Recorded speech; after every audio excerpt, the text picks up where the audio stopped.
in particular, I'd like to thank my buddy Patrick for showing up, because he knew me in my first year at college, and I wouldn't stop thinking and talking about what I'm going to talk about today, actually. And I didn't have the words, I didn't have the understanding of what my experience was at all. I just knew that it was weird. And actually, that brings me to another point, which is so many of you know what we're talking about already, and that cuts a lot of corners, because you know, if this was a tour around the neighborhood and I was going to drive the bus today, you guys have been around this neighborhood so many times, and hopefully the only benefit that happens here, or one of the benefits, is that I can, because I'm driving, you'll see something in a slightly different perspective, you know, whether it's the bush or the mailbox or whatever it is. And at the end of this, maybe, well, hopefully we'll all have more questions. I don't have any other way of putting it, except that we're going to get into a lot of stuff here. So without further ado, I do want to say that I'm a guy with an interest in this subject matter. I also am not a licensed anything, or, you know. So I do reserve the right to amend, misstate, deny, be incorrect, be corrected, change my mind, adapt what I'm going to say into the future. So I want to reserve that right now, because I do expect to adapt some of the theories and narrow the scope of my concentrations in the future.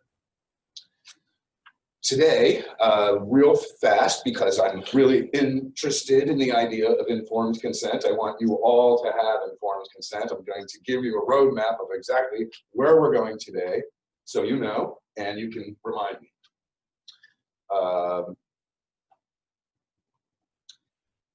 The roadmap will contain a conversation about informed consent. It's the overarching theme today. The three characters of the youth, the parents, and the program. The role of education. The lexicon conundrum. The anatomy of a decision. Who makes the decision, why the decision is made, when the decision is made, and where the placement will occur. The distinction itself on parent-paid placement programs and systems of adversity. Suddenness, you know, the induction process by which somebody goes from being a person to being a detainee in a closed situation is really, to me, brings up all of the bioethical, medical, brain science, developmental psychology questions, and of course the idea of informed consent. Like, now I'm in it and I gotta believe it and I gotta prove I believe it, and that brings up a whole list of things, because it becomes the new normal. The new normal becomes the new normal really fast, and it ain't normal. The program itself we'll get into a little bit.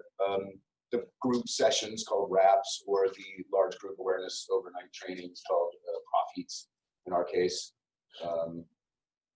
And then restoration. You know, what does it look like to leave this place afterwards and reintegrate back into the community? And we'll have question and answers. And meanwhile, there's going to be a lot of questions along the way and answers, and we can do that a little bit conversationally. But I just want you all to know that there's going to be plenty of time for that, I hope. Okay, so first, let's start with the overarching theme of informed consent. When the parents have decided that life at home is becoming, you know, too much confrontation, too much strife, whether there's educational philosophy differences between the parents themselves, or maybe the child is failing in school, or, you know, there's all these reasons, but they come up with an idea to maybe send him to a boarding school or something like that. Well, in this case, this is an educational placement. That's pretty straightforward. It doesn't really have to do with behavioral. Well, but these kids wind up there. So now we've got the other larger group of behavioral. Well, that opens up a whole lot of questions too, because now it's like just clicking your tongue, or, you know, talk back. And, you know, you don't really know what the parents brought that kid up with. We don't know what their level of leniency when it comes to tongue clicking or talking back. Just to use 2 examples. So forget about the premarital sex and the marijuana. We're just talking about tongue clicking and attitude. So, but that's not even good enough, because it's not just a behavioral or educational failings. There's also medical placement because the kid's depressed. Well, in my case, and I can speak personally here, it was a medical placement. Well, in that case, that's going to bring up a whole lot of questions, because if it's a medical placement, and the first thing that you're going to do as the parent is conspire with somebody who isn't even a healthcare provider, somebody who's lobbying for a boarding school that is a private paid placement program, then you have this conspiracy happening where the child is going to be suddenly inducted into the program, whether they're kidnapped by a transporter in the middle of the night and taken across state lines, or whether their parents bring them there under false guises, such as I was, or even if, you know, the kid has a week or 2 advance notice that he's going to be moving into a new environment, there's still no presence of informed consent. It's not. He doesn't know what he's going to. And in fact, in this case, the parents don't know what he's going to. And in this case, neither does the educational consultant. So the only person, entity, in this case, character, that knows what's going to happen after placement has been made is the program. And I think that's like unethical in so many places. I have a personal arc and experience in understanding this stuff over the last few years since writing the books. I'm a learner in this just as much, so I welcome questions. Just go ahead and blurt them out. I don't want to. Okay, so if the placement is medical, social, educational, or behavioral, then who is it who is qualified or accredited to make a decision for long-term placement? And again, I want to put these other points in.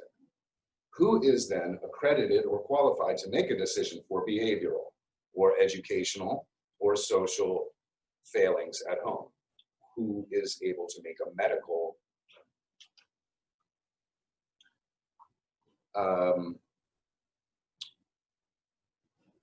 diagnosis to send a child into what we're going to call a system of adversity? So let's define now what these programs are and what is the role of education in general. So does anybody here have some thoughts on how they would define education? Would you like to voice them? A learning system, or well, I mean, it could be anybody educating, so it's a learning system. Preparation for life, perhaps. What else? The original schools, when they were set up in Europe, it was Charles the Great, wanted everybody, including himself, to learn how to read and write, because he felt it would help the kingdom. Okay. And so he even sat in the class with the peasants and began this whole process of what we call our educational system, and later on the universities grew out of that. But the idea is to get the general population to come to a consensus of learning so they can better share with one another on how to help and move society, how to do business better, you know, how to discuss ideas, how to improve medicine. Basically, that was what it was set up for. To get people on the same page. And okay, so I believe that. Go ahead. On a more realistic level, it's probably, you know, is to indoctrinate a certain amount of conformity to then further the economic system. The social economics of education. So it's not just about learning how to count, it's also how to act. Yeah. Right. And I agree. And act in a workplace. Oh, or a learning environment or whatever it be. Okay. Yeah, I agree. So each parent has its own educational philosophies in some way too. Like, you know, they have different expectations on, you know, how the kid feels about Elvis or Krunken or, you know, any of those things. So it becomes a moral thing about what the kid looks like or what he wears. It's not necessarily about what he's doing, because I'm not concerned with court adjudicated programs.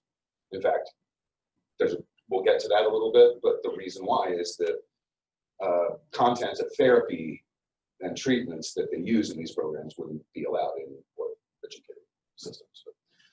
So the role of education is in some way to promote conformity.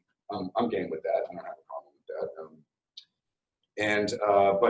But what about the idea of adverse systems for kids that don't conform quickly enough or as sectioned off as what the teacher expects, because he clicks his tongue or whatever it is. So now you've got these adverse systems that are meant to like break a kid's will down. And I really want to define that because the parents know what they're getting into. It's not like they don't have any idea, they know. So who has defined to them what it is? What are we going to break down? Well, they're going to break down their will. What does that mean? It means their defenses, like their defense mechanisms. Oh, now it sounds like kind of sciencey. Well, all right, tell me about these defense mechanisms. Well, he clicks his tongue at us and this and that. Well, but instead of asking what kind of parents you are, we're going to find the perfect program. And the program really doesn't care whether it's behavioral or social or educational or even religious failings or homosexuality or whatever it is that they're doing to piss the parents off. And I don't want to make it sound like it's completely that, because that's not accurate. What is all, it's that multiple things are happening to different characters at the same time. The parents are scared out of their minds. They think their kid's going to kill themselves. They think their kid's going to have a drug overdose on a bus in like somewhere, some horrible thing is going to happen. And they're freaked out and they go looking for somebody to help give answers. And so I think that's a really important premise part. But it does bring up the question of who can make the decision and why. And I think a lot of the time when you bring in the behavioral problems that children are sent to these programs for, it really brings up a lot more questions about the educational philosophies at home, or at least an equal amount. And in the child's medical terminology, we call whatever he was doing before pre-morbid conditions. I'm going to term the prehistory of the family as being just as important, maybe even more important to the anatomy of the decision for private placement. So that's that part. Now I can tell you that when you decide to send a youth, and mind you, I don't know if you've noticed, I've used the term child, I've used the term teenager, I've used the term youth, I've used the term teen, but this is important because I guess Dr. Goldberg might not still be here, but these differentiation on age is actually really important, because what we're kind of going to get into in a moment is talking about whether a kid is property of his parent or whether a kid is a person, and how different that might be at 14 or 18 or 13 and 19, just how random that is. Okay, so now that we're getting to the suddenness part, so the kid is going to be, the decision is made. He doesn't know it, or at least I didn't know it, but now I'm there. And here I can regress a little bit, really, instead of talking about the broad things that I've learned since writing my books, I can really talk specifically about my own experience. And I'll try not to cry. And I even had to think for a minute, like, is it appropriate for me to do or say? And I say, it is. So my first day, I got there, and some of this is in the book, but there's some things I've learned and that I didn't include in the book that I am now. The fellow that moved me in, typical strip searching, and I know we need to get into this because the suddenness of induction is really important, and it plays on all of these like millions of years of evolution and attachment to your parents, your fight or flight, hormonal development. I mean, it just brings up so much. So I'm just going forward a little bit to tell you this anecdote. So the guy who moved me in strip searched me and like took inappropriate liberties with me. I mean, forget that it only took 20 or 30 seconds that moment. It was so shocking to me, and I felt so violated, and I felt angry, and I didn't understand what was going on, and I was 14. And then the moment was over, and my hair was cut off, and I was given fresh clothes, and then the first thing that happens after being escorted out of that room is that a bunch of other young people come up to me and tell me that they had experienced the same thing. Everybody in the place had been strip searched and like treated like this. And I'm supposed to feel better, and now I'm bonded with these people because of their mistreatment. So like the first thing that happens is I feel isolated and scared. And then the second thing that happens is you don't have to be as scared and isolated. We've got a manufactured environment right here where everybody's gone through the same thing. You're not alone. I think that's really important. Because what is therapeutic? There could be something therapeutic about disrupting a pattern. You know, I don't know. I can see that there's something therapeutic about that. You might want to let them know first. You might want to tell them how long it's going to last.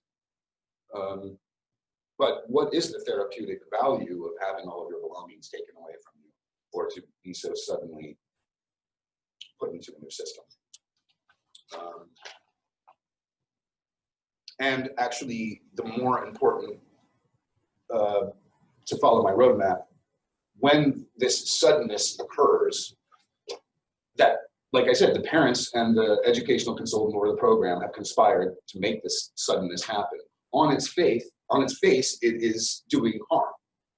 So it's not doing harm.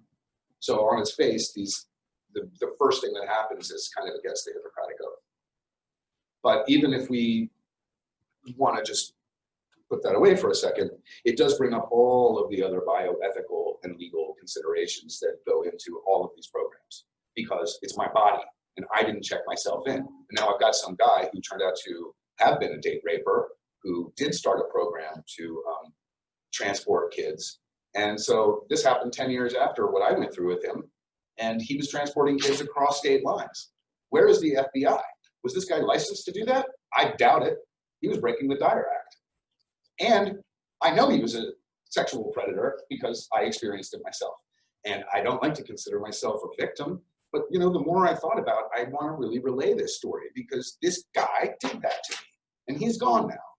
But he did a lot of other things on the way there. And one of the things he did was when he went to form this transportation company, he took a coworker of his from Rocky Mountain Academy, and they went and said, you know, we can make more money if we go and work in the transportation business and bring kids to these programs.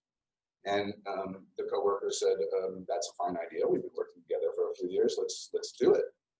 And he said, you know, we started this business and we've been working and it's going successfully for a little while. Maybe we should take it to the next level. I've always felt some sexual attraction for you. Are you down? And she said, no, I'm not. I don't feel like that. But he drugged her drink and then had sex with her anyway. These are my counselors. And actually, so now you get introduced to this whole new power dynamic. The new system is not, first of all, it's isolated. It's dependent on its own doctrine. It's restrictive and reactive. And it's dismissing of the person that I was originally. And all of this is like happening so quickly here.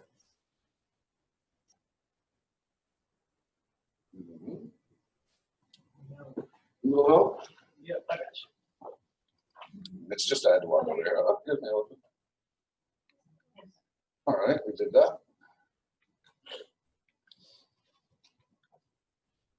Okay.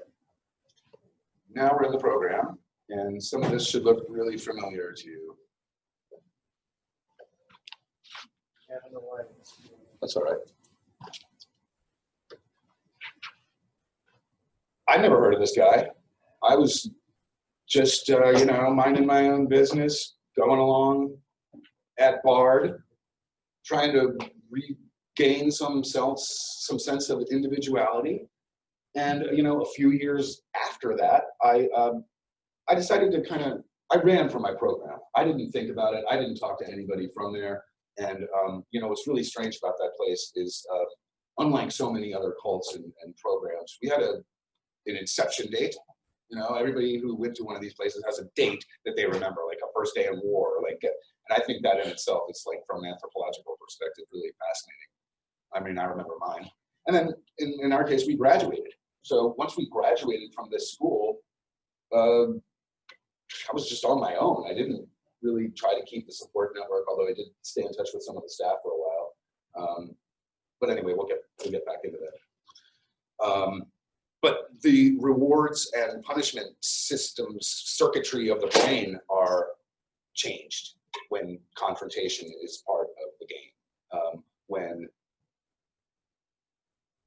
you know, one of the bioethical considerations actually is that when we bring in the legality here, it's not just constitutional law, and it's not just that there's state regulation, it's actually that there's human rights deprivations going on. Right to refuse treatment, right to know what's going on, a right to autonomy, a right to sex, if you want to call it that, sexual experimentation, and an identity. And all of those are taken away from kids in these programs, certainly mine. And so also along with these changing power dynamics and the attachment part of the brain changing, bonding, and the new peer system, and in fact, the role of the program is to usurp the parental role and become the new parent, and we fell into that like hook, line, and sinker. It happened very quickly. One of the things that occurred to me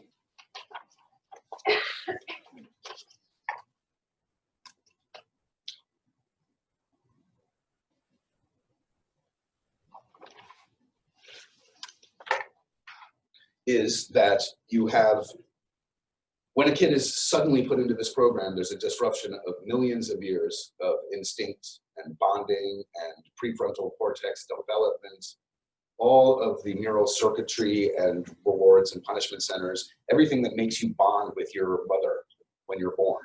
All of that is disrupted.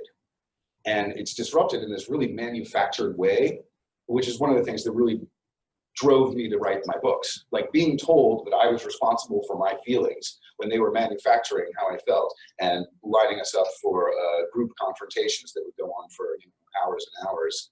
And then, after 3 years of that, then being told, you're responsible for how you feel. And one of the things about this place too is I was there at a time that they didn't believe in drug use or pharmacological drugs.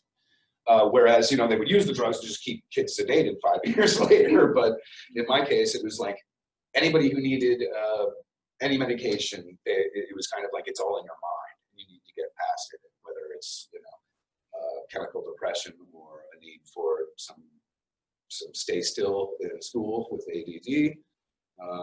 But I really have a real problem with that, because there were kids that I now recognize were severely depressed or had significant personality disorders that were not being treated, or to the worst, they were kind of being taught that the more they freaked out and were hysterical, that was therapy.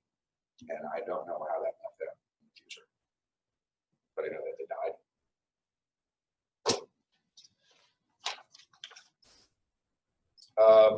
All right, that takes care of that one. Who benefits from the program? Because when the placement is made, the parents then are like, man, it's quiet around here, isn't it, honey? And they get the response from the kid every 2 weeks. We were allowed to call every 2 weeks or so, but like after being in that situation, I did what my defense mechanism was to withdraw. You left me there. Oh, but you have to call every 2 weeks. No, we're just not going to talk anymore. Like, you're not my parents. This guy's my parent. And so there was a lot of that. And it's hard when I think back on how I felt there, actually. That's what's really hard. And as Bill was talking here earlier, Sonny, I was thinking about all the people that I've seen talk about these places but weren't there. And to see that all of these stimulations are happening at the same time, and these compounded pressures. And mind you, in mine, there was no physical violence. Like, I was going to be brought down in that way. And that plays on a whole other part of the brain. I just, but I remember.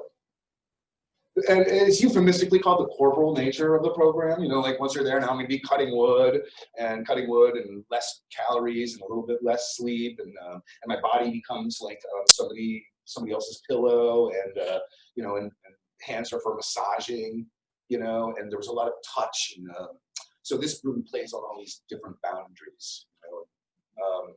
It's really, as a person who's been through it, as a person trying to describe it, they're just totally at odds. So I know what that's like.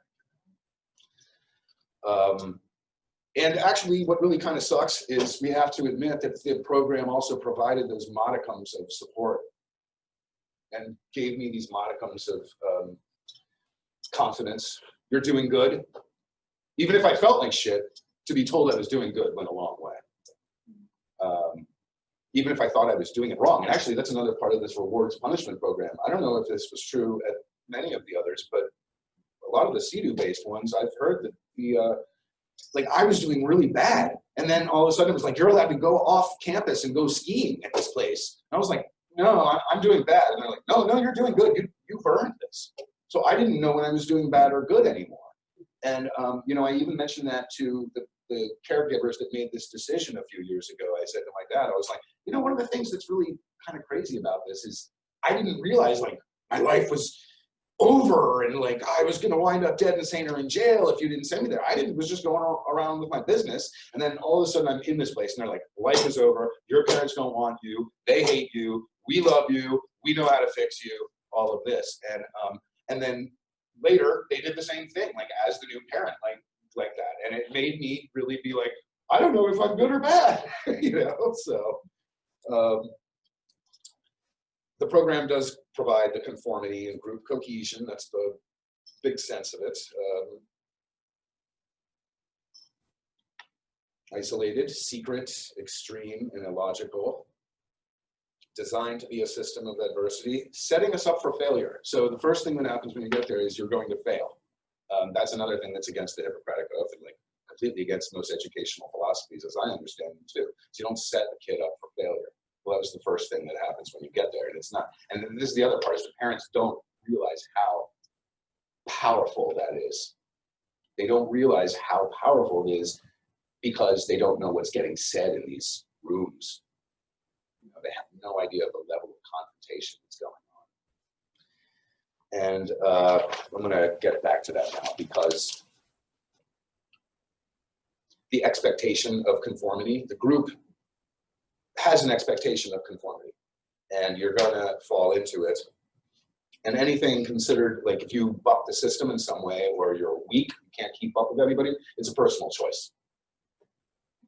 So new kids, newcomers, are treated worst because of ignorance, because they don't know the rules. But it promotes conformity very quickly and cohesion, and they know the rules really quickly too, on a practical level. So we accept then very quickly that this new is constant discord, constant state of personal assault, not in my case physical, but emotional assault, psychological assault, false accusations, and that it's a choice to be there too.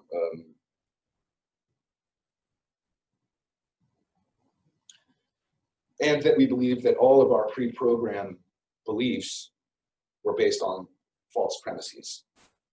So everything that we did to emotionally survive before we got into the program was a coping mechanism, but they were going to teach us how to actually live.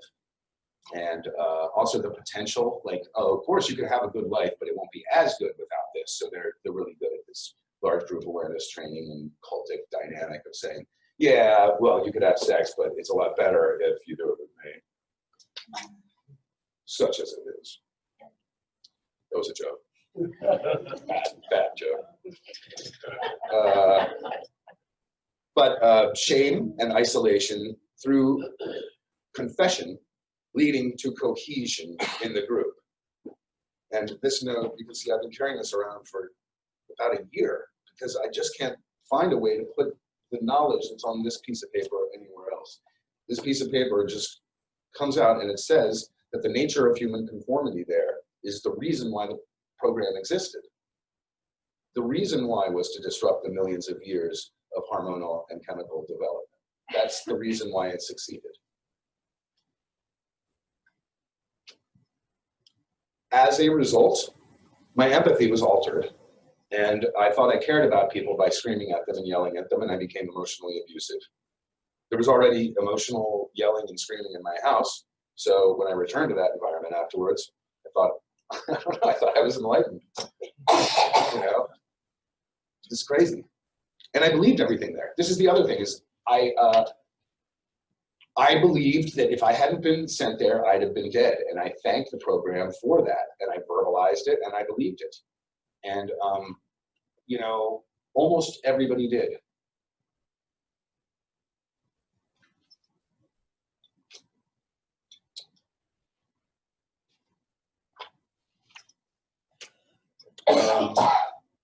So finally, kind of going to start wrapping this up.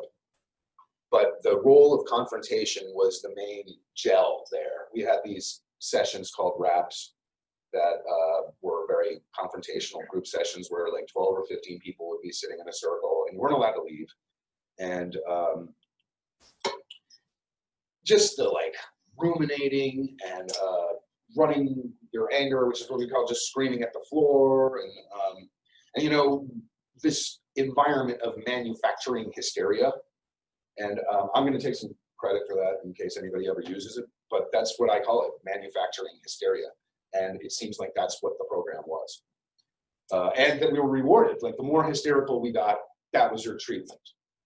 You know, you were being therapeutic at that point. And then eventually it's not good enough to just have your voice. It's really, we need your body too. And it wasn't just the like labor or where I sleep. And oh, and by the way, you know, going from like having a bedroom to like sleeping with 6 guys, or, you know, totally changing everything. You know? But, you know, of course, 2 or 3 years later, actually, I don't know, I just had a hard time learning how to sleep alone again. But the, like, the later stages of the program were more, they engaged in what I guess are not technically bioenergetic exercises, but that's what we call them. So the pillow pounding or, you know, use of chairs, mattresses, things like this, that we proved our belief in the treatment model by incorporating all of our bodies. And we learned this somewhat slowly, but after the course of like a year or so, and this is one of the things I've learned by coming to these ICSA meetings, is at the point where a person's mental faculties begin to free them from the group, that's the real double whammy that you get here, is that is compounded, and that it becomes thought-stopping techniques. And that the very biggest demon in our group was thinking, like the idea of thinking. And if you could just think about where that puts a person. And what's really kind of messed up about all this is that cognitive behavioral therapy and the treatments that we were going through in these RAPs really had a lot of potential for some good stuff to happen, but there was no presence of informed consent, and there was a demand to perform. So even if I wasn't upset, I had to get upset every Monday, Wednesday, and Friday, or I had to watch my friends getting screamed at, or I had to watch girls who were new being called horrible things. And after a certain amount of time, my loyalties were with the staff. It's crazy. It really makes me feel a little bit guilty sometimes, still, when I think about it. So just real fast, I'm going to bring up some questions because I really do want to get this done, give Sunny her time. I got one. What is the therapeutic role of shame and confrontation? I mean, and that's at the end of a long list. Like, what is the therapeutic value in taking away belongings, removing me from the house, putting me with new people? There's, you know. I think more of the question is the value to who, not necessarily the person that it's being done to. Right. You know, this is what you describe is debilitation, dependency, and dread. which is what you put someone through when you want, you know, whatever it is that you say you need to change, find out, do in the most expedient way, because it's a desperate situation. It's a method of last resort, as far as I know, that should never be used. I'm not saying to condone it, but it's really a method of last resort, and it's developed to do exactly that. First, create debilitation, which is why that happens to you immediately in the beginning, as opposed to easing you into it. That's supposed to happen exactly like that. Yeah, it's premeditated and planned. And then to get your dependency switched over to them is also part of technique, tactic, and then the dread that you're going to, you know, if you don't do this, where are you going to end up? You're going to end up dead. You're going to end up in the garbage can, you know. So, I mean, you have to look at who is benefiting from that. It might be secondary that some people go through a program like that and they manage to get through it okay and manage through it. But that's a secondary part of what's really occurring. The primary part is the debilitation, the dependency, the dread. Patrick? If I may just piggyback on that, I mean, I think it's very cogent calling it a desperate decision. I think for many families, it is probably just that, the decision of last resort. And unfortunately, it sounds as if these programs are selling a product, thus the parents become the customer. So the customer is the paying customer, and then they expect results, and those results are behavior change. So the patient, the person, you, the individual, is utterly secondary to the negotiations. You are a commodity that is pushed through this process that is not reviewed under absolutely no oversight whatsoever. The institutional review board that monitors any kind of research or testing on human subjects is not present. These programs do not receive federal funding, but parents get a desperate customer is an easy customer, and there's a very cynical, insidious element to this, that they want to see behavior change, and they get behavior change. Yes. Right. Yeah, it's that instant gratification for the parents. They immediately get what they want, which is the child removed from the home. Right. So the parent, the consumer, gets that instant gratification of my problem is solved. But the actual, like you said, the premorbid conditions of the individual child, adolescent, or of the family unit as a whole are never. And actually, the lack of the individual assessment is a really big problem too when you get into these details. And, you know, maybe I haven't done as good a job of bringing up all these questions because I'm trying to solve them as I ask them. But it's true that it brings up, like, an individual needs to be assessed for the kind of therapy or treatment they're going to have, and that is completely out the window in this. And just real fast, you're right. The parents got what they wanted, and the program got what they wanted. Did your parents attempt any other therapy before they went to this entity, the school? Did they attempt to work with you at home? Okay. Let me think about that. Can I clarify your question? Did they, like you just asked, if they get any therapy? Yes, as a family, in order to. Sure. Yeah, my parents have been nothing but incredibly supportive. I want to say that.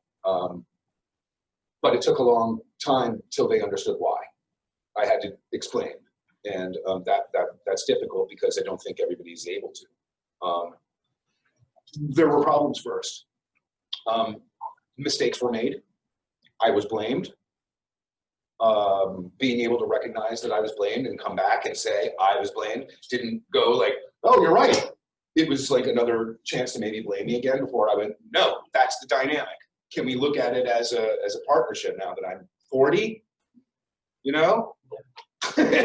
So, but again, I had changed at 15 or 16. They hadn't, if you really want to think about it like that. But yes, it's not like they just like dumped me out in Idaho because they didn't know what to do with me.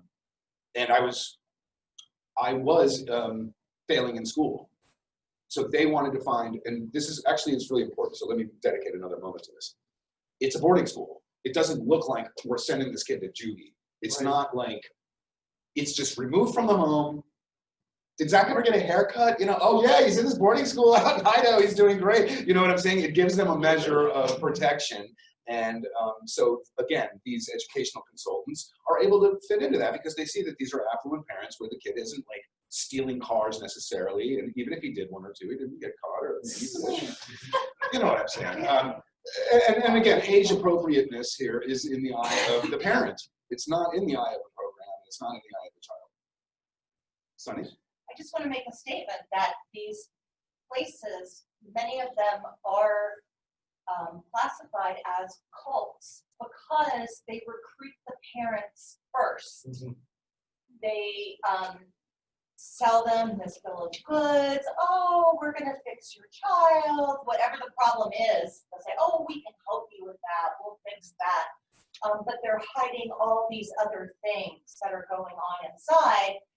They're love bombing, they're lying to them, and then there's no contact with the child, no contact with the outside world, no phone calls usually, the letters, phone calls or letters are monitored, et cetera, et cetera.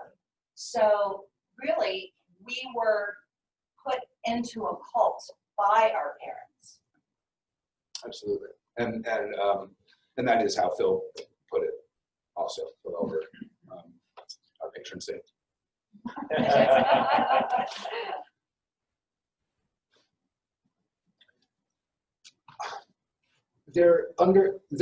If you just saw this, and I asked you, like, what is therapeutic about eating new foods? Or what is therapeutic about learning a new trade? You know, there's some really good things here. So I don't want to just completely dump on my program. But mostly, this is what was going on. Okay? Mostly, this is what was going on. And actually, as far as that, I got to say this again. Evolutionary psychology and what a teen's job is, his job is to stop listening to you and to start listening to his buddies. That's his job. It's what he's supposed to do. So,